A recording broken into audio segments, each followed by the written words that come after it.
वंदे भारत की शान।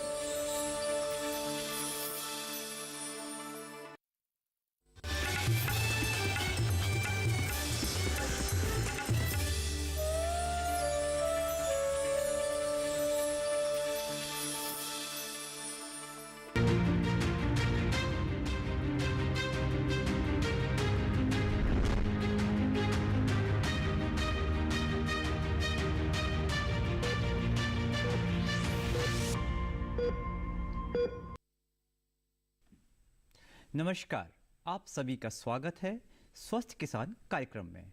मैं हूं आदित्य कुमार। ज़िंदगी में कई बार स्वास्थ्य से जुड़ी इमरजेंसी सिचुएशन आ जाती हैं। ये सिचुएशन घर में किसी पारिवारिक सदस्य को भी आ सकती है और सफ़र के दौरान किसी यात्री को भी आ सकती है।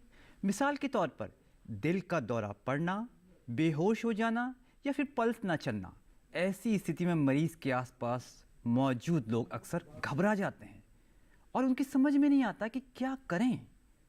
ऐसा भी देखा गया है कि जब तक मरीज को अस्पताल पहुंचाया जाता है उसकी मौत हो चुकी होती है।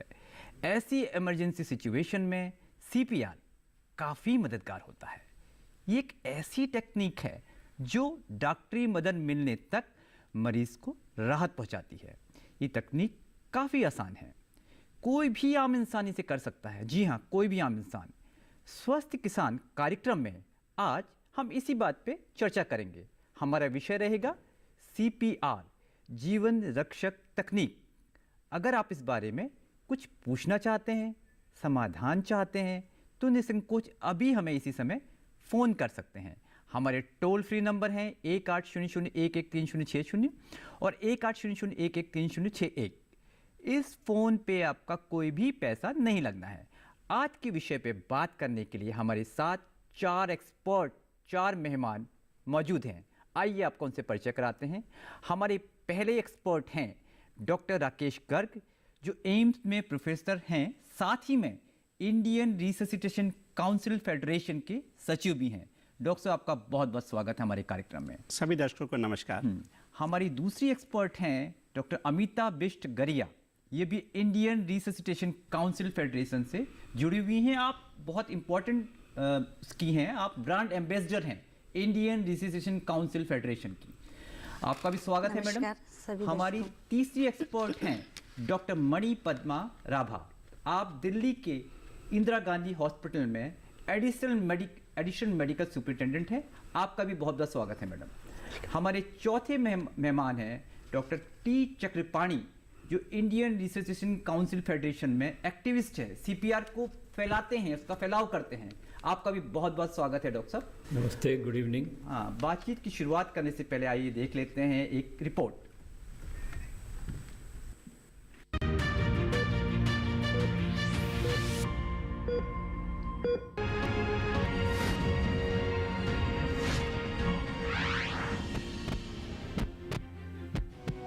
अगर किसी कारण कोई व्यक्ति बेहोश हो गया हो, दिल की धड़कन बंद हो गई हो या पल्स नहीं चल रही हो, तो ऐसी स्थिति में सीपीआर यानी कार्डियोपल्मोनरी रेसिसिटेशन दी जाती है। इसकी मदद से मरीज को सांस लेने में मदद मिलती है। दरअसल सीपीआर देने के दौरान दिल और मस्तिष्क में ब्लड सर्कुलेशन में सहायता मिलती है, जिससे मरीज की जान बची रहती है। अगर किसी व्यक्ति को दिल का दौरा पड़ जाए तो घर से हॉस्पिटल पहुंचने के दौरान सीपीआर जीवन रक्षक की तरह काम करता है। इसीलिए एम्बुलेंस में काम करने वाले कर्मचारियों को भी सीपीआर की ट्रेनिंग दी जाती है। सीपीआर देने के लिए सबसे पहले मरीज को सीधा लिटा दें। ध्यान रखें कि शरीर का कोई अंग मुड़ा हुआ ना हो। इसके बाद हाथों की हथेलियों को एक दूसरे के ऊपर रखते हुए सीने को दबाएं। छाती पर दबाव डालने के दौरान ध्यान रखें कि 2 या 2.5 इंच से ज्यादा दबाव ना पड़े। नवजात शिशु को अगर सीपीआर की नौबत आ जाए तो हथेलियों के बजाय सिर्फ उंगलियों का इस्तेमाल करें और छाती पर आधे से 2 इंच तक ही प्रेशर डालें। हाथों के अलावा आप मुंह से भी सीपीआर दे सकते हैं। इस तरीके में मरीज के मुंह से मुंह सटाकर ऑक्सीजन दिया जाता है।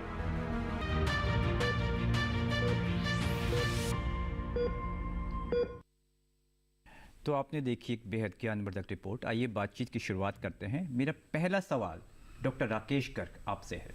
डॉक्टर साहब, हमें आसान शब्दों में बताएं कि सीपीआर होता क्या है। आई थिंक काफ़ी इम्पोर्टेंट सवाल है ये। जैसे अभी इसी रिपोर्ट में हमने देखा जी। कि कई बार किसी व्यक्ति को चलते चलते छाती में बहुत तेज दर्द होता है और वो बेहोश होकर गिर जाता है। बिल्कुल। और उस स्थिति में होता है क्या है कि हमारा जो हार्ट है वो ऑक्सीजन की सप्लाई ना होने की वजह से काम करना बंद कर देता है। ठीक है।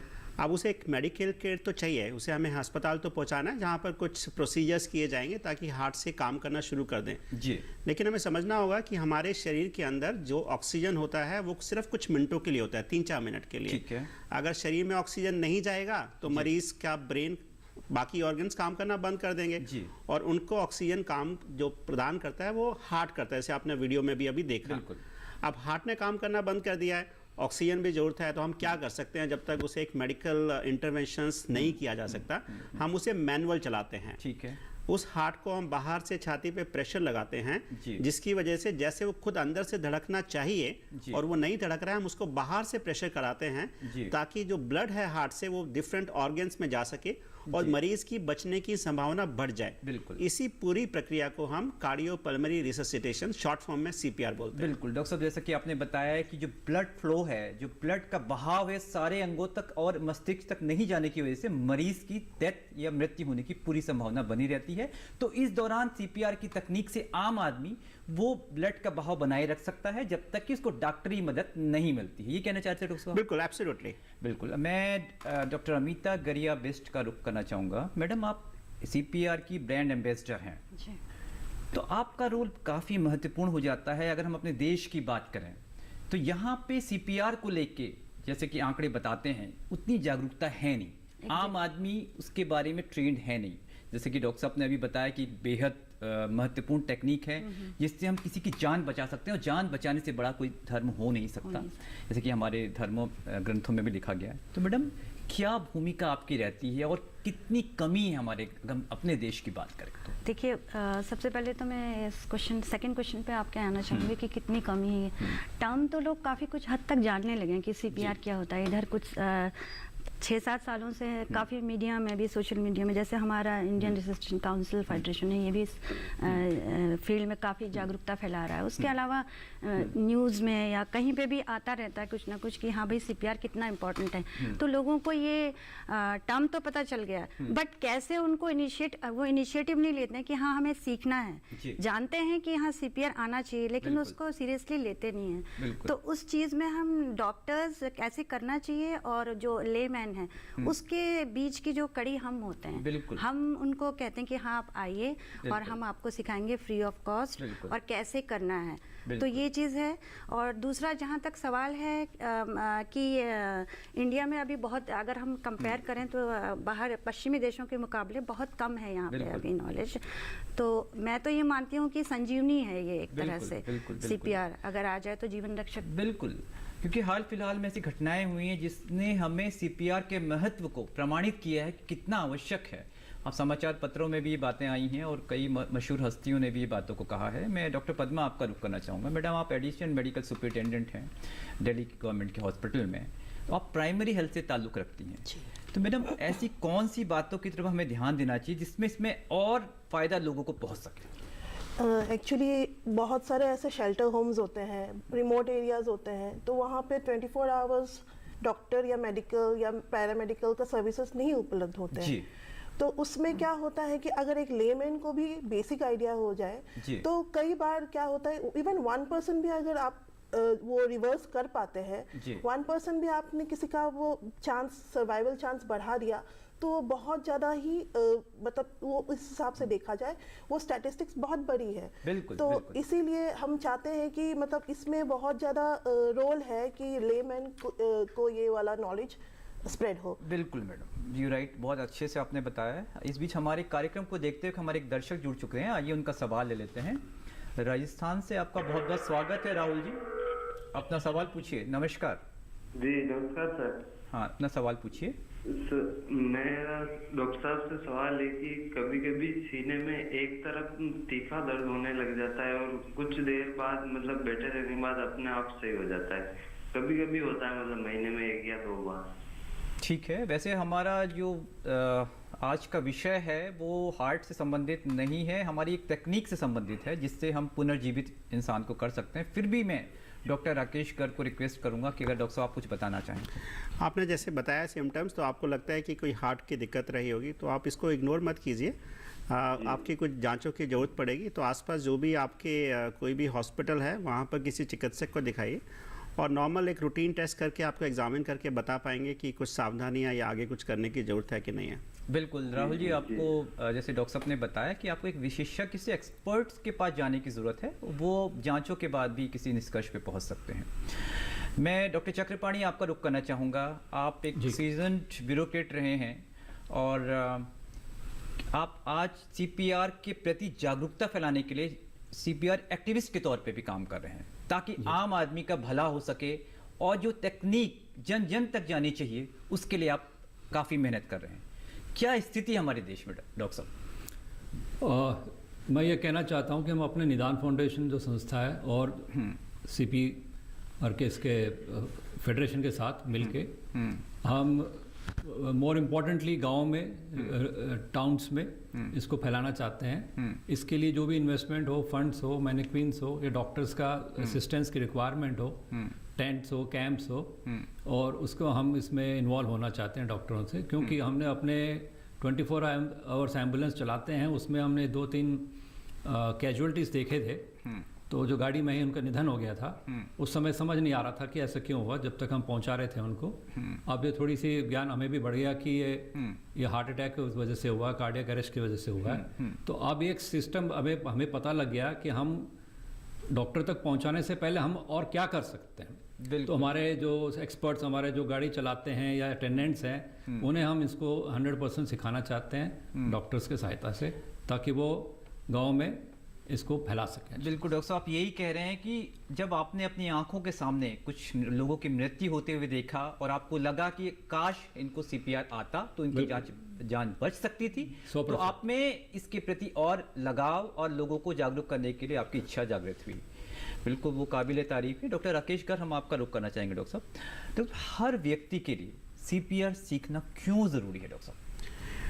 देखिए, अगर हम जैसे अभी हम बात भी कर रहे थे कि जब इस तरह की कार्डियक अरेस्ट होता है तो हमारे पास सिर्फ कुछ मिनटों का समय होता है, 2 से 3 मिनट, या मैक्सिमम आप 5 मिनट देख सकते हैं। और दूसरा ये कि आंकड़े बताते हैं कि तकरीबन 80 से 90% इस तरह के cardiac arrest outside the hospital होते हैं, घर परिवार में, पार्क में सैर करते हुए या घर के अंदर। अब आप सोचिए कि इन 80 से 90% लोगों के पास सबसे नियरेस्ट कौन होगा? एक आम आदमी। बिल्कुल। और अगर हम उसको हॉस्पिटल में ले जाने की कोशिश करें तो अगर हम भारतवर्ष या पूरे संसार में कहीं भी बात करें, हॉस्पिटल में पहुंचने के लिए कम से कम 10 मिनट तो लगेगा ही लगेगा। मैं मिनिमम की बात कर रहा हूं। और उस 10 मिनट में उसकी बचने की संभावना, हम बोलते हैं कि हर मिनट अगर हम सीपीआर नहीं करते हैं तो उसके बचने की संभावना 7 से 10% कम हो जाती है। सो 10 मिनट के बाद अगर हम सीपीआर करेंगे भी उसको, तो उसके बचने की संभावना नहीं है। हाइपोक्सिक इंजरी हम बोलते हैं कि शरीर के ऑर्गन काम करना बंद कर देंगे। तो इस सारे आंकड़ों को देखते हुए जो बेस्ट पर्सन है, that is the immediate bystander, बिल्कुल, जो नजदीक में है, नजदीक में जो है। इसलिए हम चाहते हैं कि घर के हर परिवार के लोग, at least 1 person in each family should learn CPR। कि खुदा न खास्ता किसी को इस तरह की दिक्कत आती है तो चंद मिनटों के अंदर ही या सेकंड के अंदर ही उसका CPR किया जा सके, ताकि उसकी बचने की संभावना हो जाए। इसलिए हम चाहते हैं कि हर नागरिक, every citizen should be a life saver. और ये हमारा एक, मैं तो यही बोलूँगा कि कम्युनिटी की तरफ एक रिस्पॉन्सिबिलिटी भी बनती है कि हम इस तरह की चीज़ों को सीखें और अपनी सर्विसेज को कम्युनिटी में प्रोवाइड करें, ताकि हम अपने साथियों की मदद कर सकें। ये डॉक्टर साहब, हाइपोक्सिक इंजरी आपने एक टर्म यूज़ किया था, अगर हमें आम जनता के हिसाब से अगर आसान शब्दों में बता दें। कहने का मतलब ये है कि हमारे शरीर के सभी अंगों को ऑक्सीजन चाहिए होता है। जैसे मैं आपको पहले बता रहा था ना कि अगर हार्ट काम नहीं करेगा तो ऑक्सीजन नहीं जाएगा, और अगर ऑक्सीजन नहीं जाएगा किसी भी अंग को, तो वहाँ पर सिर्फ कुछ सेकेंडों की ऑक्सीजन होती है। अगर ऑक्सीजन नहीं मिल रहा तो वो अंग खराब हो जाते हैं, ब्रेन काम करना बंद कर देगा, हार्ट बिल्कुल काम करना बंद कर देगा, किडनी खराब हो जाएगी। और आपको पता है ये ऑर्गन तो सारे बहुत महत्वपूर्ण होते हैं, कोई भी ऑर्गन काम नहीं करेगा, इसको ऑक्सीजन की कमी की वजह से इसको हाइपोक्सिक इंजरी बोलते हैं। और उसका तात्पर्य है कि अगर हार्ट काम नहीं कर रहा है तो ऑक्सीजन को पहुंचाने का हमारे पास साधन नहीं है, इसलिए सीपीआर आना चाहिए। बिल्कुल डॉक्टर साहब। इस बीच हमारे एक दर्शक जुड़ चुके हैं, नंद स्वरूप मिश्रा हैं, बाराबंकी, उत्तर प्रदेश से। हाँ नंद स्वरूप, आपका स्वागत है कार्यक्रम में, अपना सवाल पूछिए।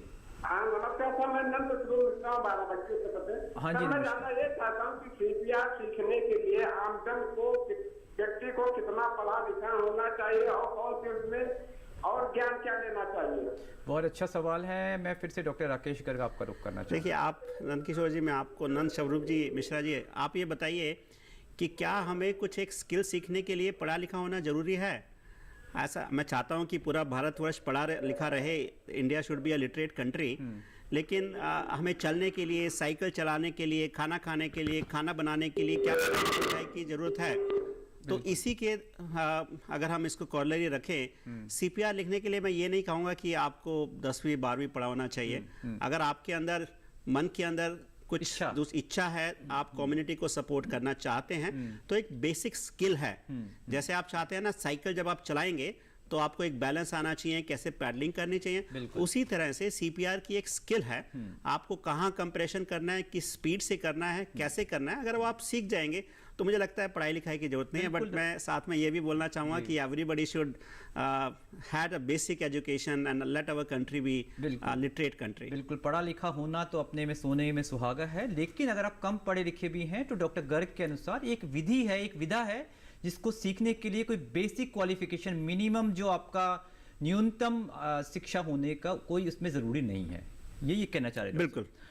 मैं डॉक्टर अमिता आपका रुख फिर से करना चाहूँगा।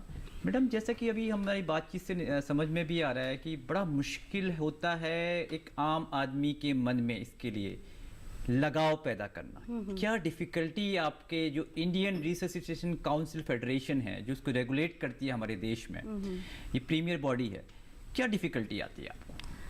डिफ़िकल्टी तो यही होती है कि लोगों को कलेक्ट करना, और सपोज जैसे अर्बन एरियाज़ में तो फिर भी लोग वीकेंड में करा लेते हैं, लेकिन ज़्यादा मुश्किल आती है हमें जो है गांव में जा कर के वहाँ पे लोगों को अवेयर करना। उनके पास टाइम नहीं रहता, वो कहते हैं अरे ये सब तो हमारी लाइफ में तो नहीं हो सकता, ये सब ये अर्बन लोगों के उनमें हो सकता है कि हार्ट अटैक आना, लेकिन ऐसा कुछ नहीं है। उनको ये बताया जाता है, हम लोग ये बताते हैं कि ऐसा ज़रूरी नहीं है कि हार्ट पेशेंट को ही कार्डियक अरेस्ट आएगा। हो सकता है कहीं पानी में डूबते हुए हो जाए या आग लगने पे हो जाए, सफोकेट होता है इंसान, तो उस समय कभी भी ज़रूरत पड़ सकती है। तो गांव वालों को ये समझाना बड़ा मुश्किल होता है कि आप आइए, जुड़िए, हमारे लिए टाइम निकालिए 2 घंटे का, और हम आपको आ करके अपने मेडिकल एक्सपर्ट्स के साथ आपको सिखाएंगे। क्योंकि ये बड़ा इम्पोर्टेंट आपका काम है कि लोगों को कन्विंस करना, लोगों को महसूस कराना कि कितना ज़रूरी है उनकी ज़िंदगी के लिए, उनके समाज के लिए।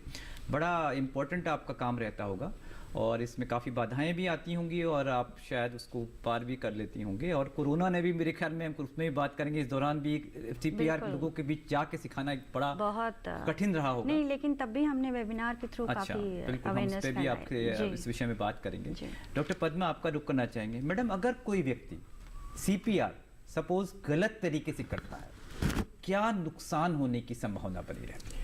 सीपीआर में अगर आप गलत तरीका से करते हैं तो कई बार रिब फ्रैक्चर वगैरह होते हैं, पर उसका जो रिस्क है, उसका रिस्क बहुत अगर कंपेयर किया जाए कि किसी का डेथ और रिब फ्रैक्चर के बीच में, तो सरवाइव कराना ज़्यादा इम्पोर्टेंट है। रिब फ्रैक्चर या फिर लंग में जो अगर पंक्चर अगर हो जाते हैं तो वो बाद में आके आपकी ट्रीटमेंट भी कर सकते हैं, बट अगर पर्सन को अगर रिवाइव कर सकते हैं तो इससे ज़्यादा बड़ा और कुछ हो नहीं सकता है।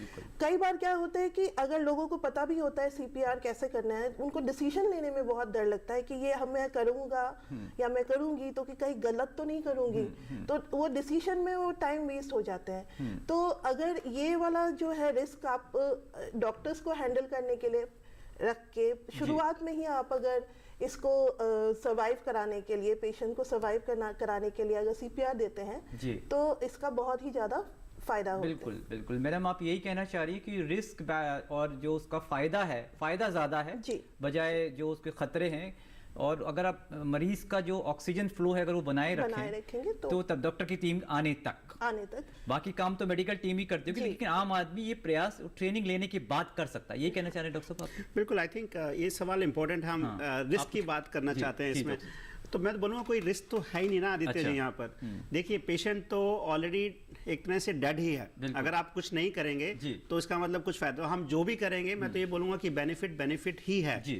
कुछ कॉम्प्लिकेशंस हल्का फुल्का हो सकता है वो जैसे मैडम ने बताया ठीक कर सकते हैं, लेकिन आप देखिए अगर हम कभी साइकिल चलाना सीखते हैं, मैं उसी एग्जांपल पे दोबारा आता हूँ, तो हम किसी के सुपरविजन में करते हैं उसे हमेशा एक सेफ प्लान पे करते हैं। इसीलिए जैसे सर भी बता रहे थे कि हमारे पास आजकल सुविधाएं हैं कि इस तकनीक को कैसे सीखा जाए। हमारे पास, हम उनको मैनिक्विन बोलते हैं, वो बिल्कुल एक तरह से मनुष्य की तरह लगता है, और हमारी टीम उनको प्रैक्टिस कराती है उस पर, और जब प्रैक्टिस आ जाएगी, देखिए जब भी स्किल आ जाती है तो फिर हम अच्छा ही करेंगे ना, कॉम्प्लिकेशन रेट कम हो जाता है। अभ्यास करने से आप सीख सकते हैं। बिल्कुल। अब मैनिक्विन डॉक्टर साहब क्या आसान शब्दों में थोड़ा सा बताएं, क्या वो एक तरह से ढांचे होते हैं, क्या होते हैं? मैनिक्विन जैसे आप आम भाषा में पुतला बोलते हैं ना, अच्छा। तो पुतला इतना अच्छा बनाया गया है कि वो हमारे को, जब हम उसको टच करेंगे, उसको छाती को दबाएंगे तो जैसे ह्यूमन बीइंग आम आदमी होता है वैसे लगता है। बिल्कुल। तो इसलिए उस पुतले को हम इस्तेमाल करते हैं ताकि प्रैक्टिस करें, और एक बार प्रैक्टिस करके स्किल को एक्वायर कर लेते हैं तो उस टेक्निक को मरीज अगर पेशेंट पे करेंगे तो अच्छे से होगा और कॉम्प्लिकेशन रेट कम हो जाता है। बिल्कुल। तो मैनिक्विन वर्ड का आपने इस्तेमाल किया, मैनिक्विन का इस्तेमाल आप सिखाने के लिए मरीज जो आम आदमी है उसको करते हैं। बिल्कुल, ठीक है। डॉक्टर चक्रपाणी, फिर से आपका रुख करना चाहेंगे। डॉक्टर साहब, जैसे कि हमें बातचीत से भी ये बात बड़ी सामने आई, अमिता जी ने बताया कि बड़ी डिफ़िकल्टी बड़ी ग्रामीण इलाकों में ख़ास तौर पे, क्योंकि उनके रोज़मर्रा की ज़िंदगी में एक CPR टेक्निक को सीखना एक एडिशनल काम आ जाता है। कितनी आप लोग को डिफ़िकल्टी आती है, क्योंकि आप एक्टिविस्ट हैं, उसको प्रचारित करने में लगे हुए हैं? हाँ, ग्रास रूट लेवल पे, यानी कि हमारे हम जो कंसंट्रेट कर रहे हैं इस टाइम टाउन्स में और विलेज लेवल में, वहाँ पे जैसे कह रहे हैं कि जो ज़्यादा लिटरेसी ज़्यादा है वहाँ पर, तो वो इसको जल्दी समझ नहीं पाते हैं। उनको ऐसा लगता है कि यार ये तो रूटीन है, वो गया तो गया, हार्ट अटैक हो गया तो हो गया, पर वो इस बात को नहीं समझने की कोशिश करते हैं कि यार यहाँ से लेके डॉक्टर या हॉस्पिटल तक पहुँचने में डिस्टेंस में हमारे को ज़िंदगी आ सकती है। Life is everything. So where there is no doctor, where there is no hospital, or when a hospital is available but at distant place, so ये बातें उनको दिमाग में डालना ज़रूरी है। बिल्कुल। तो उनको सिंपल वे में एक डॉक्टर अपने टीम के साथ कैंप्स लगा के उन्हें समझाए, सिंपलेस्ट फॉर्म में विथ लाइफ एग्जाम्पल्स। जैसे मैंने अभी आपको पता हमारे सामने हुआ, हमारे गाड़ी में हो गया एम्बुलेंस में, तो एग्जाम्पल लेते हैं, हम लोगों को बताते हैं, देखो जी यदि ऐसे हमारे अटेंडेंट को शायद उस टाइम ये नॉलेज होती, हमारे को पता होता, तो डेफिनेटली हम उसको उस एंगल से हम उसको बचाने की कोशिश तो करते। बिल्कुल। Trial is must. सो उस ट्रायल से पहले हमें कि अवेयरनेस इज मस्ट। तो जनरली जैसे एवरीबडी अंडरस्टैंड कि विलेज लेवल में इतने जल्दी समझते नहीं इन चीज़ों को। विलेज टाउन्स में, सिटीज़ में सबको पता, आज उनकी डेथ हो गई, आज उनकी डेथ हो गई, everybody tries to now go back. तो what we are trying to do is to look forward. तो हम इस चीज़ में हमारा हेल्प ये होता है कि हम उनको जोड़ते हैं। उस जोड़ने में हमारा संस्था निदान फाउंडेशन और फेडरेशन, डॉक्टर्स और वॉलंटियर्स, इन सारे मिलके हम उस चीज़ को आगे बढ़ाने की कोशिश करें। बिल्कुल, क्योंकि जो जागरूकता की कमी है वो आप फैलाते हैं और उनको महसूस कराते हैं कि कितनी ज़रूरी है आपके लिए CPR, जो कि एक संजीवनी है ज़िंदगी के लिए, किसी की ज़िंदगी बचा सकती है। तो ये बहुत बड़ा आप लोग काम कर रहे हैं। और इस बीच हमारे ब्रेक का, अंतराल का समय हो चुका है, लौटेंगे थोड़े से ब्रेक के बाद। तब तक आप हमारे कार्यक्रम में बने रहिए।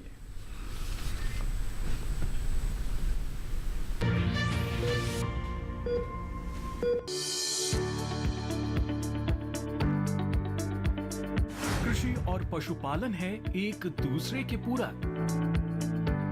घर आंगन से लेकर व्यावसायिक फार्म तक, मुर्गी पालन से लेकर रेगिस्तान के जहाज तक।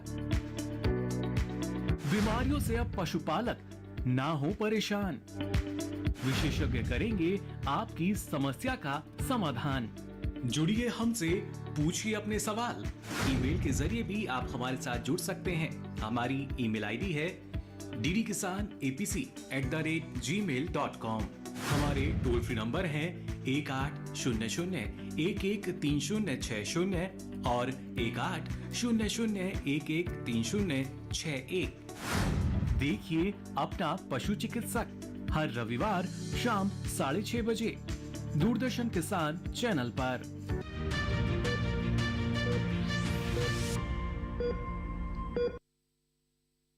ब्रेक के बाद आप सभी का फिर से स्वागत है। डॉक्टर राकेश गर्ग, आपका रुख करना चाहेंगे। डॉक्टर साहब, इस तकनीक के कुछ महत्वपूर्ण बिंदुओं पे आप, क्योंकि ये टेक्निक सभी के लिए सीखना ज़रूरी है, तो आप प्रकाश डालना चाहेंगे? आई थिंक एक काफ़ी अहम सवाल है और हमें इजी भी है, आई थिंक डिफ़िकल्ट नहीं है जी। जब भी अगर किसी व्यक्ति को इस तरह से आपने देखा वो चल रहा था आराम से और एकदम से बेहोश होकर गिर जाता है जी, तो मोस्टली उनको इसका मतलब कि हार्ट ने काम करना बंद कर दिया है। ठीक है। आप उसको चेक कीजिए कि वो रिस्पॉन्ड कर रहा है कि नहीं। आप उसके कंधों पे जोर से थपथपा सकते हैं और जोर से बोलिए। अगर वो आपको रिस्पॉन्ड करता है किसी तरह से, इसका मतलब ठीक है, थोड़ा सा वेजो वेगल या कई बार होता है कि हम ट्रांजेंटली गिर जाते हैं, तो इसका मतलब हार्ट अटैक या कार्डियक अरेस्ट नहीं है। बट रिस्पॉन्ड नहीं करता तो इसका मतलब कार्डियक अरेस्ट है। ठीक है। नेक्स्ट स्टेप रहेगा कि हमें उस व्यक्ति को हॉस्पिटल तो ले ही जाना है, तो कॉल फॉर हेल्प करेंगे। ठीक है। ताकि एम्बुलेंस जितना जल्दी आएगा उसको इतना जल्दी हम चिकित्सा प्रोवाइड कर पाएंगे जी। इस टाइम को जब तक हमारे पास एक मेडिकल हेल्प नहीं आती है, इसमें आम नागरिक को आप कार्डियक रिससिटेशन जो हम CPR या चेस्ट कंप्रेशन बोलते हैं वो शुरू करना होगा जी। अब उसमें आप उसका छाती का हिस्सा आप सब लोग अच्छे से देख सकते हैं। अगर आप अपनी छाती को फील करने की कोशिश करेंगे, जैसे मैं यहाँ बता रहा हूँ, अगर आप छाती फील करेंगे तो सबसे नीचे जहाँ हड्डी छाती की खत्म हो जाती है, इसको हम ब्रेस्ट बोन बोलते हैं, उसको आप आइडेंटिफाई कर लीजिए। वहां पर आप 2 फिंगर रखिए और उसके ऊपर ये हथेली का जो आप हिस्सा देख रहे हैं, इसको आप बिल्कुल हथेली को इसके ऊपर रख दीजिए और उसके बाद आप दूसरे हाथ को इसके ऊपर रखेंगे और इस तरह से हाथ बिल्कुल सीधा कर लीजिए छाती के ऊपर। ठीक है डॉक्टर साहब। अब ये जो फोर्स आप लगाएंगे छाती के ऊपर, जब आप देखते हैं दिल ऐसे धड़कता है, अब वो अपने आप नहीं धड़क रहा है, हम उसको बाहर से प्रेशर लगा रहे हैं। अच्छा। तो this is called chest compression और manual compression of the heart. अब इसको दबाना है हमको चेस्ट को। अब दबाने के लिए हमें कुछ डेप्थ भी चाहिए होगी, क्योंकि जो हमारा हार्ट है वो तो छाती के अंदर है, तो कम से कम उसे 5 से 6 सेंटीमीटर अंदर की तरफ दबाएंगे। ठीक है। और एक स्पीड भी चाहिए। नॉर्मली हमारा दिल जो है वो 70 से 80 बार धड़कता है, लेकिन जब हम बाहर से कंप्रेस करते हैं तो उतनी कंप्रेशन जितना आर्टिफिशियल हम दे रहे हैं उतना जो उसका अंदर का इनहेरेंट है उतना नहीं होता। इसलिए हम बोलते हैं उसको आप 120 कंप्रेशंस पर मिनट देनी चाहिए। ठीक है। मतलब सिंपल लैंग्वेज में हर सेकंड में आपको 2 बार चेस्ट दबानी है। ठीक है। और आप इसको दबाते रहेंगे। और एक इसकी स्पीड है, मैंने बोला 1 सेकंड में 2 बार तो हम चाहेंगे आप उसको जोर से बोलिए 1 2 3 4। इस तरह से आप 30-30 करके 5 बार दबाइए और फिर पेशेंट का रिस्पांस देखिए। अगर उसका लगता है कि हार्ट कई बार काम करना शुरू कर देता है, तो उस स्थिति में अगर शुरू कर दिया तो बहुत अच्छी बात है। पेशेंट थोड़ा इड़ना डुलना शुरू करेगा या बोलना शुरू करेगा, वर्बलाइजिंग। अगर है तो बहुत अच्छी बात है, अगर नहीं है तो दोबारा से आप छाती को 30 बार 5 दफे दबाएंगे उसी प्रक्रिया के हिसाब से। ठीक है। और आप ये करते रहेंगे जब तक आपको मेडिकल सुविधा नहीं मिल जाती है, क्योंकि जब भी एम्बुलेंस आएगी उसमें डॉक्टर्स या पैरामेडिक्स होंगे, वो आगे की कार्रवाई करेंगे। बट जब तक आप इस तरह की प्रक्रिया करते रहिए, और बहुत साधारण सी है, थोड़ी सी प्रैक्टिस जो कि हमारी फेडरेशन इस तरह की वर्कशॉप्स कराती है फील्ड में, सर भी बता रहे थे। आप जस्ट इसको आधा घंटा एक प्रैक्टिस करेंगे तो आपके इतनी अंदर से कॉन्फिडेंस आ जाएगा कि रियल टाइम में भी कर पाएंगे इसको आप। ठीक है।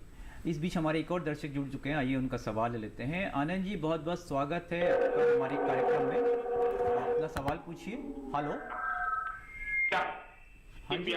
हाँ जी आनंद जी, अपना सवाल पूछिए। नमस्कार। आपकी आवाज, अगर आप कवरेज एरिया में नहीं है काफ़ी डिस्टरबेंस है। अगर आप कवरेज एरिया में नहीं है तो कवरेज एरिया में आइए और मोबाइल से फ़ोन ना करें तो बेहतर है। अगर आप हमें सुन पा रहे हैं तो हाँ, लगता है उनसे संपर्क टूट चुका है। अमिता जी, हम आपका रुख फिर से करना चाहेंगे। मैडम, अगर कोई व्यक्ति CPR करवाना चाहे और आपकी संस्था को संपर्क करना चाहे तो किस तरीके से कर सकता है? देखिए, ऑल ओवर इंडिया है हमारा, कहीं पे भी किसी को भी अगर CPR करवाना है किसी भी स्टेट में तो वो हमें संपर्क कर सकता है। हमारा ईमेल है, वो मैं आपको बताती हूँ, admin@cprindia.in। ठीक है, ये admin@cprindia.in। ठीक है, इस पे आपको ईमेल किया जा सकता है। जी, इसमें ईमेल करिए, फ्री ऑफ कॉस्ट हम आपको।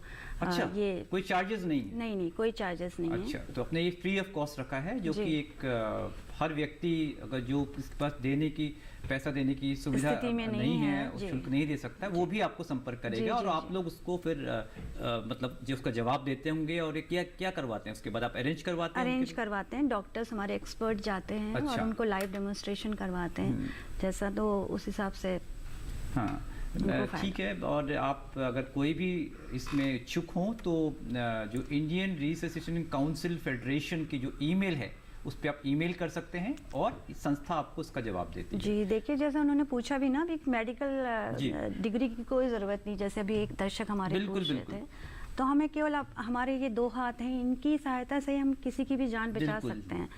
तो मैं गुजारिश करूंगी लोगों से, दर्शकों से, कि आप आगे आएँ और हमारे फेडरेशन से फाउंडेशन से संपर्क करें। बिल्कुल, जैसा कि अमिता जी ने बताया कि हमारे जो 2 हाथ हैं यही CPR के लिए पर्याप्त है। आपको जो आम आदमी का जो भूमिका है वो शुरुआती दौर पे, जैसे डॉक्टर गर्ग ने भी बताया, क्योंकि शुरुआती जो 10 मिनट से पहले शुरुआती हैं उसमें आपकी भूमिका है, और आप इनका इस्तेमाल करके एक उसको संजीवनी दे सकते हैं जब तक कि मेडिकल एड उनको नहीं मिलती है। हम डॉक्टर पद्मा आपका रुख फिर से करना चाहेंगे। मैडम, अगर हम थोड़ा सा उन चीज़ों की बात करें कि जो CPR की ट्रेनिंग के दौरान जब मेडिकल एड, क्योंकि टाइम का बड़ा इंपॉर्टेंस है, उसके बाद क्या प्रक्रिया होती है? जब डॉक्टर की टीम आ जाती है तो फिर आप लोग क्या करते हैं? एक तो हमारे जैसे एम्बुलेंस वगैरह आजकल वेल इक्विप्ड हो गए हैं, BLS एम्बुलेंस भी होते हैं, ACLS एडवांस जो कार्डियक लाइफ सपोर्ट एम्बुलेंसेस भी होते हैं जी। तो वहाँ पे पेशेंट ट्रांसपोर्ट के टाइम में ही उसका रिससिटेशन जो भी है उसका वो कंटिन्यूअस वो चलता रहता है till the patient is transported to the hospital. तो बेसिक जो लाइफ सपोर्ट सिस्टम है वो हम लोग अपने पैरामेडिकल्स और नर्सिंग उनको तो हम ऑलमोस्ट कंपलसरी ही कर दिए हैं।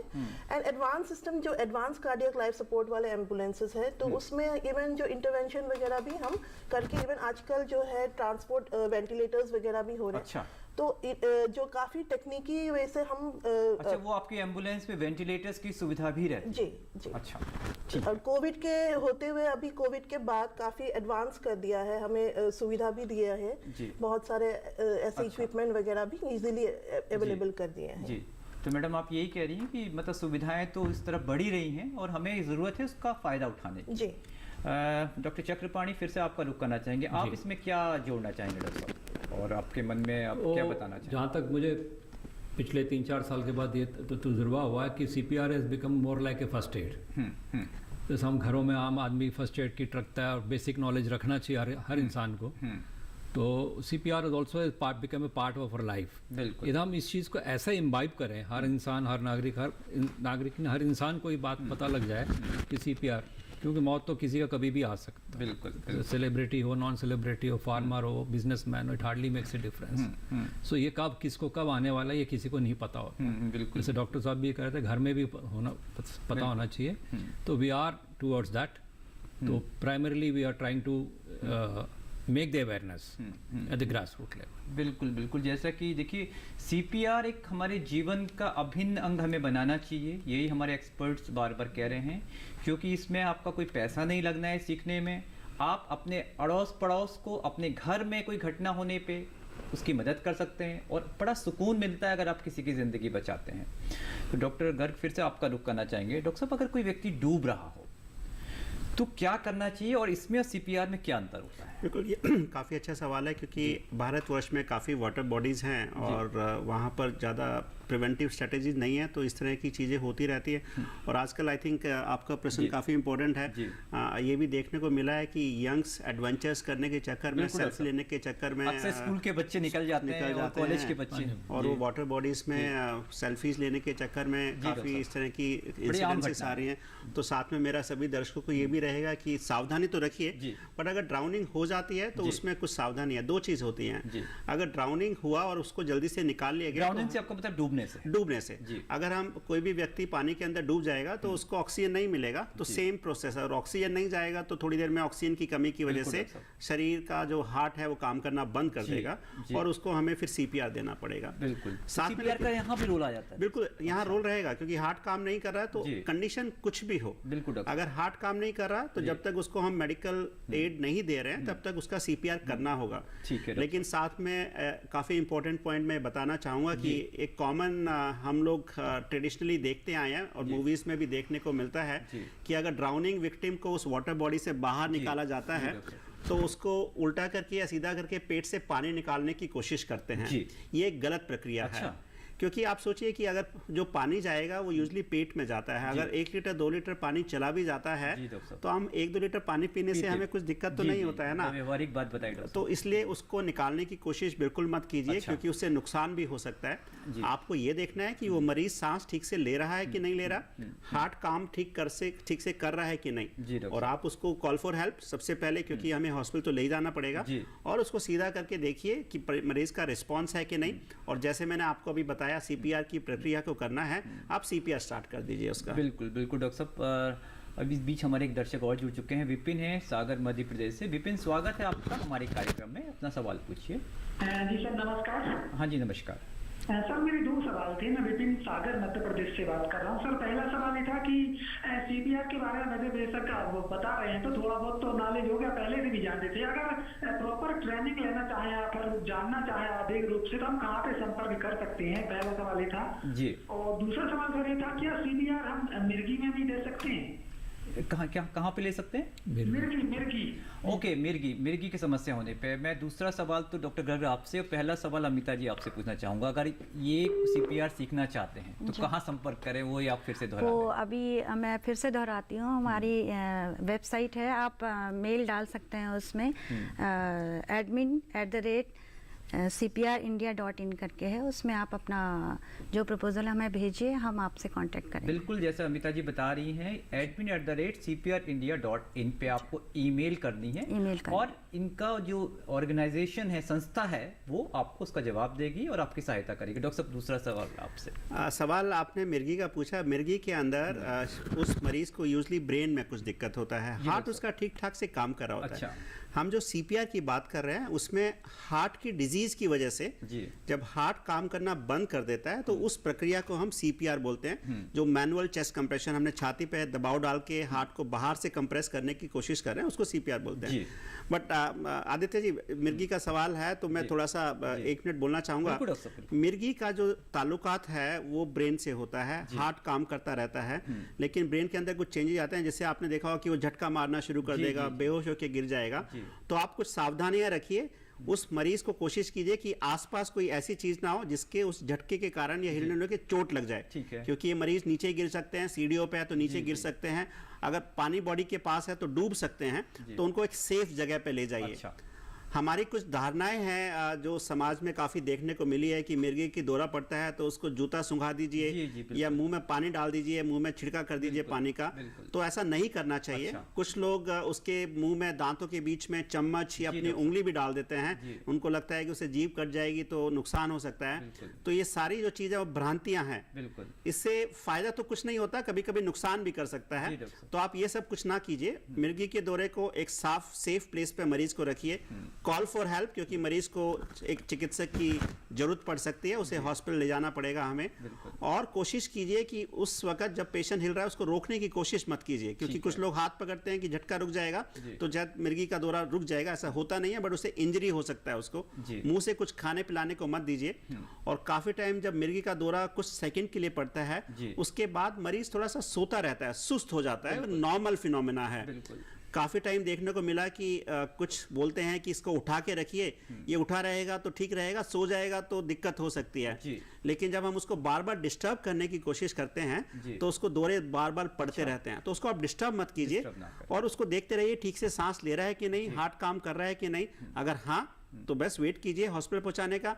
अगर हार्ट किसी वजह से रुक गया है, जो कि ऐसी स्थिति में होता नहीं है अक्सर, बट अगर रुक गया है तो उस प्रक्रिया के अंदर ही सीपीआर की जरूरत पड़ती है। बिल्कुल, डॉक्टर साहब बहुत अच्छे से बताया। डॉक्टर पद्मा, यहीं पर एक चीज़ और स्पष्ट करने की ज़रूरत है और ज़्यादा क्लैरिटी मैं आपसे लेना चाहूँगा, क्योंकि सीपीआर के दौरान और पूरा जो उनके जो शरीर को पुनर्जीवित करने के लिए एक तो आम आदमी का जो भूमिका है उसका रोल है, एक मेडिकल टीम का रोल है। तो हमारे जो देखने वाले दर्शक हैं उनको इस बारे में और थोड़ा क्लैरिफाई कर दीजिए कि उनका भूमिका कहाँ तक है और डॉक्टर्स की भूमिका कहाँ तक है।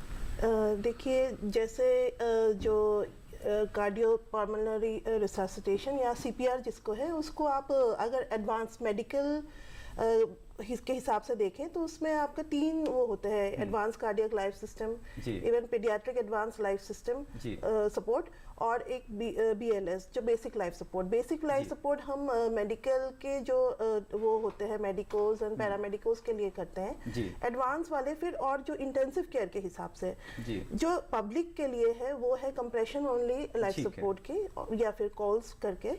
तो उसमें इसमें कोई जैसे पहले भी डिस्कस हुआ है कि इसके लिए कोई एजुकेशन क्राइटेरिया या इस तरह सा वो है नहीं। चेस्ट कंप्रेशन है, छाती में दबाव वाला जो प्रक्रिया जो कि डॉक्टर राकेश गर्ग ने काफी विस्तार से बताया था, उतने तक ही उन्हें सीमित रखना है और प्रयास करना है कि मेडिकल टीम को जल्द से जल्द वो सुविधा मरीज तक लाई जाए। क्योंकि हमारे दर्शक हैं, वो उनके दिमाग में सवाल अवश्य उठ रहा हो कि हमारी भूमिका जो एक आम आदमी की कहाँ तक है, तो ये क्लैरिफाई करना आपने कर दिया डॉक्टर साहब। डॉक्टर क्या नहीं तक बिल्कुल डॉक्टर साहब, फॉरेन बॉडी ऑब्स्ट्रक्शन अक्सर जो शरीर में और चीज़ों का चले जाना, गले में अक्सर बच्चों को कुछ चला जाता है, इसमें भी क्या कुछ CPR की भूमिका है?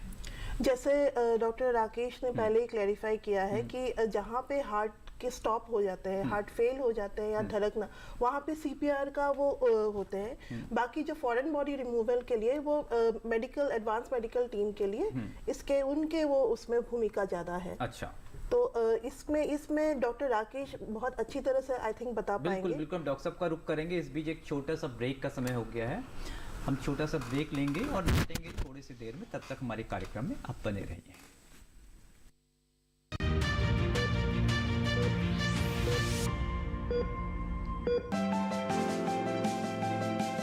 खेती की उन्नत तकनीक हो या हो नवाचार, आधुनिक पशुपालन हो या दूध की बहती धार, बात सफल किसानों की या नए कृषि व्यवहार, 5 दशक का साथी, 5 दशक का अपनापन। कृषि दर्शन सोमवार से शुक्रवार शाम 5:30 पर।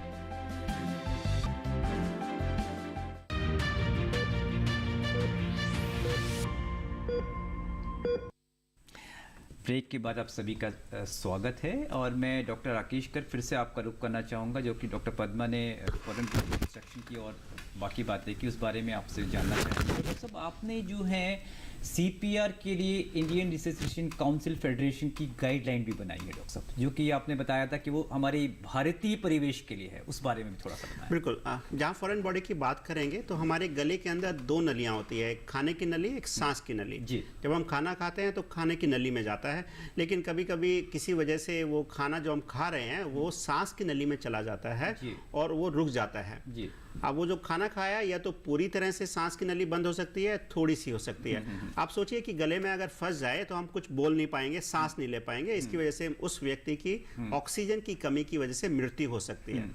अगर वो थोड़ा सा अटका, आपने कभी रियलाइज भी किया होगा, आदित्य आपने भी देखा होगा कि गले में कुछ फंस जाए तो हमें खांसी आती है। तो अगर उसको खांसी आ रही है, इसका मतलब पूरी तरह से चोकिंग हुआ नहीं है। आप उसको रीअश्योर कीजिए और उसको थोड़ा सा उसको रीअश्योर करते हुए बोलिए कि आप खांसते रहें, सांत्वना दीजिए ताकि वो फॉरेन बॉडी बाहर निकल जाए। अगर आपको लगता है खांसी बिल्कुल बंद हो गई है, आवाज नहीं आ रही है, इसका मतलब उसकी सांस की नली बिल्कुल रुक गई है। उसमें एक मैन्यूवर करते हैं हम, हेमलिक मैन्यूवर। अच्छा, आपने देखा होगा ना कि अगर कोई आप प्लास्टिक का बर्तन लेते हैं और ऊपर अगर वो बंद हो जाए तो नीचे से दबाते हैं, हवा निकलती है तो निकल जाता है ऊपर से उसमें। इसी तरह से अगर गले में कुछ फंस जाए और अगर हम उसको पेट से दबाना शुरू करें तो सांस इतनी जोर बाहर से निकलेगा कि फॉरेन बॉडी बाहर आ जाएगी। इसको हम हेमलिक मैन्यूवर बोलते हैं और इसकी भी ट्रेनिंग हम इसी CPR एक्टिविटी में सिखाते हैं। बहुत सिंपल सी है स्किल, और सीखेंगे तो काफी महत्वपूर्ण व्यक्ति कई बार इस तरह से एक्सपायर भी हुए तो हम बचा सकते हैं इसको। जहां तक हम बात करें इंडियन रिसर्चेशन काउंसिल की, क्योंकि हम जब भारत प्रवेश की बात करते हैं तो हमारा एक कल्चर अलग है, हमारे ज्योग्राफिकल डिफरेंसेस हैं, तो हमें लगा कि जो वेस्टर्न गाइडलाइंस हैं वो हमारे यहाँ एप्लीकेबल नहीं होगा। इसलिए हमने यहाँ पर रिसर्च किया, हमने देखा कि हमारे भारतवर्ष के अंदर क्या ज़रूरतें हैं। मेडिकल साइंस में हम उसे रिसर्च बोलते हैं। उस डेटा के बेस पे हमने गाइडलाइन बनाया, कंप्रेशन ओनली लाइफ सपोर्ट। और अभी सिर्फ मुझे खुशी है कि सिर्फ ये भारतवर्ष में नहीं, ये गाइडलाइंस पूरे विश्व में पहली बार बनाई गई थी इस नाम से और क्वाइट पॉपुलर है। और इसका अभी हम हर साल 16 अक्टूबर को इस तरह की एक मास अवेयरनेस प्रोग्राम चलाते हैं और उसमें भारत का कंट्रीब्यूशन बहुत ज़्यादा है। तो हम चाहेंगे कि इस गाइडलाइंस की पॉपुलैरिटी को हम एक अवेयरनेस में कन्वर्ट करें और उस अवेयरनेस को हम एक प्रैक्टिकल में कन्वर्ट करें, सो डैट हमारे हर व्यक्ति को जिनको ज़रूरत है उसको हम एक CPR, एक COLS प्रदान कर पाएँ, ताकि अगर इस पूरी लाइफ में अगर हम एक व्यक्ति को भी बचा सकते हैं, I think that's the great human responsibility if you can save even single person into our life. बिल्कुल डॉक्टर साहब, और आप IRCF के बारे में हमारे दर्शकों को क्या बताना चाहेंगे, क्योंकि ये महत्वपूर्ण कार्य आप उसके सचिव हैं, क्या बताना चाहेंगे? देखिए, जैसे अभी हम बात कर रहे थे, क्योंकि हम मेडिकल प्रोफेशनल्स में हैं, साथ में हम ट्रेनिंग ये डॉक्टर्स को भी देते हैं थ्रू आउट। वहाँ पर तो कुछ चार्जेबल बेसिस पर रहता है, क्योंकि बहुत मैनिक्विन्स यूज़ करते हैं, लेकिन हम चाहते हैं कि हर व्यक्ति, चाहे वो डॉक्टर है, चाहे वो पैरामेडिक्स है, nursing staff, technicians, ambulance workers, हम उनको भी देते हैं और साथ में आम नागरिक को भी देते हैं। तो हम चाहते हैं every person should be a life saver. तो ये जो लिंक कड़ी चाहते हैं, जो हम बात कर रहे थे ना आदित्य जी आप, कि क्या भूमिका है एक आम आदमी की और फिर क्या भूमिका है एक ट्रेंड पर्सन की और क्या भूमिका है एक डॉक्टर की, तो एक चेन में रहना चाहिए ताकि वो हमारा एक फ्लो बना रहे। तो इसी को इंडियन रिसर्चेशन काउंसिल फेडरेशन ने गाइडलाइंस बनाया अलग अलग व्यक्तियों के लिए, आम आदमी के लिए। अगर हम हॉस्पिटल के बाहर हैं, आप देखिए कि हॉस्पिटल के बाहर एक अगर ट्रेन डॉक्टर भी है तो उसको क्या सुविधा मिलेगी? बाहर तो ना हमें मशीन्स मिलेगी, ना हमें दवाइयाँ मिलेगी, ना हमें एयरवे मैनेजमेंट के इक्विपमेंट्स मिलेंगे। तो बाहर मैं बहुत रिस्ट्रिक्टेड रहूंगा। तो हमें वो भी सिखाया कि अगर ट्रेंड व्यक्ति हॉस्पिटल के बाहर है तो उसको क्या करना चाहिए, और जैसे ही वो व्यक्ति CPR होते हुए हॉस्पिटल ले जाएगा तो वहां पर भी हम पूरी एडवांस फैसिलिटीज रहती हैं ताकि उसको हम रिवाइव कर सकें। दवाइयां यूज करते हैं, हम डिफिब्रिलेशन यूज करते हैं, जो दवाई जो हम एक करंट देते हैं उसको, ताकि हार्ट काम करना शुरू कर दे। और उसके बाद ऑक्सीजन देने की प्रक्रिया भी रहती है, और उसके बाद जिस वजह से उसको हार्ट अटैक आया, जिस वजह से कार्डियक अरेस्ट हुआ, उसको भी ठीक करते हैं, ताकि कैथ लैब, एंजियोप्लास्टी जिसको आप बोलते हैं सिंपल लैंग्वेज में। तो ये सारी की सारी प्रक्रिया को एक धागे में पिरोने के लिए इंडियन रजिस्ट्रेशन काउंसिल ने एक कदम उठाया। 7-8 साल से काम कर रहे हैं इस पे। और मेडिकल साइंस में एक सबसे बड़ा प्रिंसिपल रहता है कि हम जो भी करते हैं वो एक एविडेंस के बेसिस पे करते हैं। साक्ष्य होना चाहिए, साक्ष्य होना चाहिए, क्योंकि ऐसा नहीं है कि हम कुछ भी करें। और ये साक्ष्य हमारे पास है और इसका सक्सेस रेट अच्छा आ रहा है। तो आज आदित्य जी आपके माध्यम से, चैनल के माध्यम से मैं यही कहना चाहूँगा कि हम सभी को आगे आना चाहिए। हमारा जो दायित्व है कम्युनिटी की तरफ से, हम कोशिश कर रहे हैं उसको निभाने के लिए। और इस टीम में आप जो भी जुड़ना चाहें किसी भी कैपेसिटी के अंदर, एवरीबॉडी इज मोस्ट वेलकम। तो आप इसको मिशन के तौर पे बनाना चाहते हैं? जी। डॉक्टर चक्रपाणी, फिर से आपका रुख करना चाहेंगे। फिर हम, जैसे कि डॉक्टर गर्ग ने जहाँ कहा कि सोसाइटी को आगे आने की ज़रूरत है, तो डॉक्टर साहब कितना इम्पोर्टेंट है सोसाइटी के लिए CPR का सीखना? जैसे मैडम कह रही थी, संजीवनी है। तो किसी को लाइफ का दान देना या हमारे से कोई लाइफ बच जाता है, इससे बड़ी कोई बात नहीं ज़िंदगी में। तो प्राइमरीली इसमें यह है कि डॉक्टर्स, जैसा भी कह रहा कि डॉक्टर्स नहीं है, हॉस्पिटल्स नहीं है, तो क्या करें? ये समस्या हर चीज़ में आती है, सिर्फ CPR में नहीं है, हर चीज़ के लिए आती है। जैसे हमने अपने एम्बुलेंस चलाते हैं, हमने हर प्रकार का देखा है, प्रेगनेंसी में देखा, इलेक्ट्रिक शॉक्स में देखा, एक्सीडेंट्स में देखा है। तो क्या करना चाहिए? How do we know? उनको कौन समझाए इन चीज़ों को, कौन पढ़ाए? तो ऑब्वियसली डॉक्टर्स। बिल्कुल। तो डॉक्टर्स और मरीज के बीच में जो डिस्टेंस है, टाइम का भी और फिजिकल और ज्योग्राफिकल डिस्टेंस को कैसे इसको मीट आउट करें, कैसे लाइफ को, जो डेंजर में है लाइफ को, हम इसको रिस्क से हटाएं। इसके लिए प्रिलिमिनरी जो रिक्वायरमेंट है वो उसमें हम योगदान दे सकते। ठीक है। ताकि हम जो सेकेंडरी, टर्शरी, जो फाइनल तक हम पहुंचाएं किसी को भी, मरीज को, बिल्कुल, हम उससे पहले ट्रांसपोर्टेशन, बिल्कुल, और साथ में ये एक्स्ट्रा जो CPR हो, तो फिर इससे बड़ी बात हो ही नहीं सकती। बिल्कुल बिल्कुल, आपने बिल्कुल ठीक कहा, इससे बड़ी बात कोई हो ही नहीं सकती। और डॉक्टर पद्मा, हम आपका रुख करना चाहेंगे। मैडम, ये बताइए कि CPR को लेके आम आदमी के मन में किस तरह के संदेह रहते हैं, किस तरह के, और उनको किस तरीके से दूर किया जा सकता है? CPR के लिए प्राइमरीली जो उनका पहला डर तो यही है कि क्या मैं ठीक से कर रहा हूँ या नहीं, कि अगर मैं करूँगा तो फिर गलत तो नहीं हो जाएगा और हार्म तो नहीं होंगे। सेकंड, कुछ कल्चरल डिफरेंसेस है जहाँ पे वो माउथ ब्रीदिंग देने की बात आती है। पर्सनल बिलीव्स भी हो जाते हैं कि वो करें या ना करें। तो इसमें जो, इसीलिए जो वो कंप्रेशंस ओनली वाले जो लाइफ सपोर्ट है उसकी ये बड़े फेवरेबल होते हैं। इसमें पेशेंट एक तो है डिसीजन के लिए भी कोई उसमें डिले नहीं होता। एक्चुअली ये होना चाहिए कि एक रिफ्लेक्स होना चाहिए रेदर देन अ डिसीजन। बिल्कुल। ये आपको देखते कि यहाँ पे ये कोलैप्स हुए, आपने चेक किया, फिर उसके बाद जब रिस्पॉन्स नहीं, there should be no delay कि आप सोचे कि इसके आगे और क्या करूं, आपको इमीडिएटली वो रिफ्लेक्सिवली आना चाहिए कि अभी मुझे कंप्रेशंस देनी चाहिए। एक तो ये वाला, अगर ये वाला मैसेज पब्लिक को पहुंचा दिया जाए तो इट विल बी, उनका बहुत बड़े प्रॉम्प्ट वो हो जाएंगे। अच्छा, संदेह उनके दूर हो जाएंगे। बिल्कुल। डॉक्टर अमिता, फिर से आपका रुख करना चाहेंगे। मैडम, कोरोना में आपको तो बड़ी डिफ़िकल्टी आई होगी, क्योंकि कोरोना के दौरान इस तरह की पब्लिक मीटिंग्स हो नहीं पाती थी, क्योंकि उससे कोरोना के फैलने का डर रहता था। कितनी तकलीफ आई? और डॉक्टर राकेश, मैं आपसे भी साथ में ये पूछना चाहूँगा कि आपने मुझे बताया था कि हमने एक रिकॉर्ड बनाया था ट्रेनिंग देने का, तो मैं शुरुआत करूँगा पहले आपसे, डॉक्टर राकेश। देखिए, जैसे अभी हम बात कर रहे थे कि एक जागरूकता का अवेयरनेस, जागरूकता आनी चाहिए सोसाइटी के अंदर, तो इसीलिए आईआरसी ने क्या किया कि 16 अक्टूबर का एक दिन रहता है जहां पर हम world restart a heart day, एक इंटरनेशनल डे बनाते हैं हम इसको। अच्छा। और उसमें हम चाहते हैं कि एक दिवस बनाया जाता है। हम चाहते हैं कि यूजली देखा गया ना कि हम किसी भी चीज़ को अगर प्रचारित करना चाहें तो हम कुछ एक सेलिब्रेशन करते हैं तो एक अवेयरनेस ज़्यादा क्रिएट होती है। तो उस दिन हमने क्या किया कि पूरे भारतवर्ष में मल्टीपल सेंटर्स के अंदर हमने एक साथ प्रोग्राम किया। अच्छा। और उसके अंदर हम तकरीबन आप माने कि 6 से 7 लाख लोगों को हमने एक दिन ट्रेन किया, और ये पूरे विश्व में चला था। और I think India is the leading star. और इसमें भी इंडिया ने सबसे ज्यादा योगदान दिया पूरे भारतवर्ष में। इंडियन डिस्ट्रीब्यूशन काउंसिल फेडरेशन नहीं करवाया, इंडियन डिस्ट्रीब्यूशन काउंसिल फेडरेशन की तरफ से था। और हमारा टीम पूरे भारतवर्ष में है और काफ़ी लोग हैं। अगर आप जैसे अमिता जी बता रही थी कि उस ईमेल पे आप करेंगे तो टीम्स ऑल ओवर इंडिया है और काफ़ी एनजीओज भी साथ में हमारी जुड़ी हुई हैं। तो ये सुविधा है और इस तरह का अवेयरनेस हम क्रिएट करते हैं ताकि लोगों तक पहुंचे कि वो भी एक उनका भी एक दायित्व बनता है कि वो भी आगे बढ़ें और कम्युनिटी में करें। लेकिन साथ में ये भी है कि वो किसके लिए कर रहे हैं, कर तो अपने लिए लोगों के लिए ही कर रहे हैं ना। परिवार में कोई होगा, आस पड़ोस में होगा, तो ये दायित्व बनता है कि अपने आस पड़ोस का, अपनी फैमिली मेंबर का हम खुद केयर नहीं करेंगे तो कौन करेगा?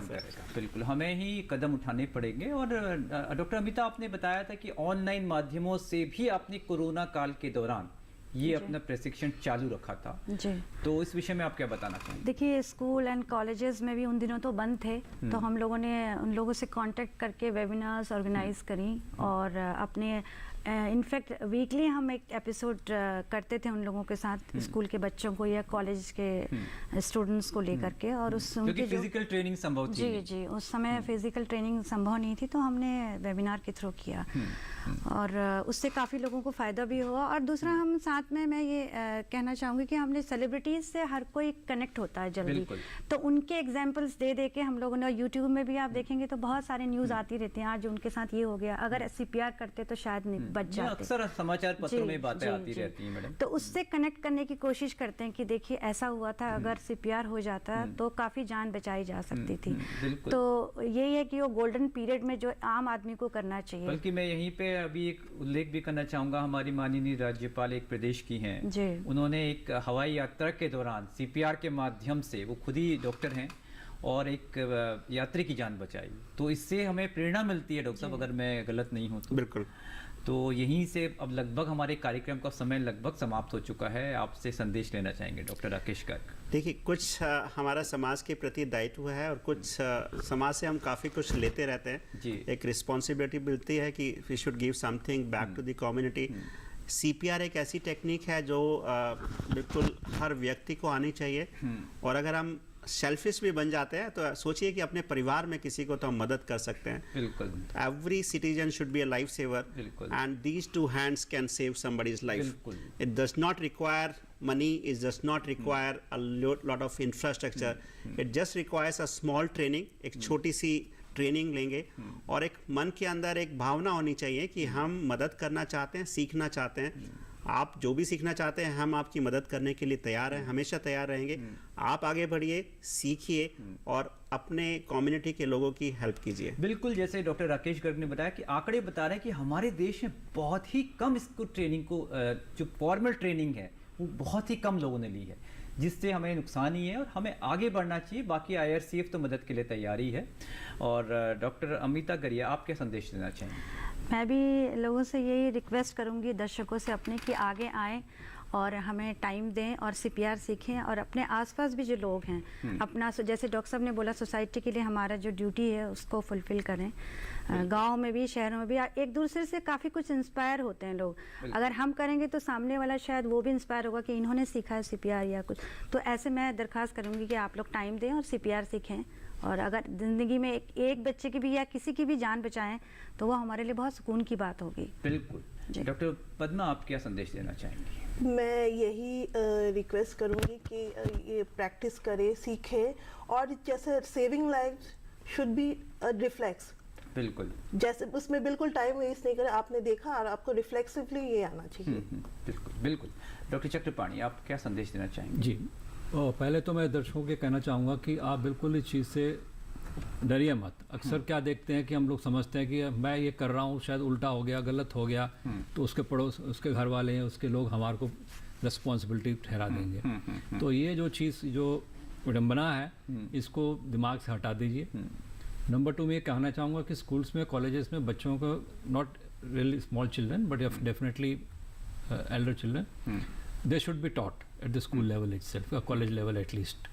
ये मेरा संदेश है। बिल्कुल, एक स्कूल के करिकुलम में भी, जैसा कि डॉक्टर गर्ग ने बताया था कि IRCF के प्रयासों से, डॉक्टर साहब शायद आपने बताया था कि CBSE में ये हमारा CPR का प्रोग्राम स्कूल की टेक्स्ट बुक्स में भी है, हेल्थ साइंसेज की बुक्स सरकार ने इसको शामिल किया है। और हम चाहते हैं कि स्कूल में, काफ़ी स्कूल्स में हम लोग चाहते भी हैं कि जो 9th ऑनवर्ड्स के बच्चे हैं वो मैच्योर हो जाते हैं और उनको ईजिली सिखाया जाता है। और फ़ायदा उनको सिखाने का ये है कि एक तो वो जल्दी से सीखते हैं, और एक बार सिखाया तो हमारे समाज में रहेंगे ना वो 70, 80, 90 साल। तो हम एक मैन पावर क्रिएट कर दिया, पूल ऑफ मैन पावर, और वो बहुत अच्छे से करते भी हैं। तो आई थिंक जैसे डॉक्टर साहब ने बोला, तो उनको हमें ज़रूर सिखाना चाहिए। स्कूल के प्रधानाचार्य और सब आगे बढ़े। हम रेगुलरली स्कूल्स में करते हैं और वहाँ भी इस तरह का रिस्पॉन्स अच्छा वाले भी आपको संपर्क कर सकते हैं। डॉक्टर साहब, हम उम्मीद करते हैं कि दर्शक आपकी दी गई सलाह से लाभान्वित हुए होंगे। आप सभी का बहुत बहुत धन्यवाद। अगर आपके कोई सुझाव हो तो आप हमें लिख भी सकते हैं या ईमेल भी कर सकते हैं। हमारा पता है DD किसान, कमरा नंबर 38, केंद्रीय कार्यक्रम निर्माण केंद्र, दूरदर्शन, खेलगांव, नई दिल्ली 110049। इसके अलावा आप हमें ईमेल भी कर सकते हैं। हमारा ईमेल ID है swasthkisan@gmail.com। आज के लिए बस इतना ही। अगले हफ्ते आपसे फिर मुलाकात होगी। तब तक आप स्वस्थ रहें, मंगल रहें। नमस्कार। आप सभी का शुक्रिया।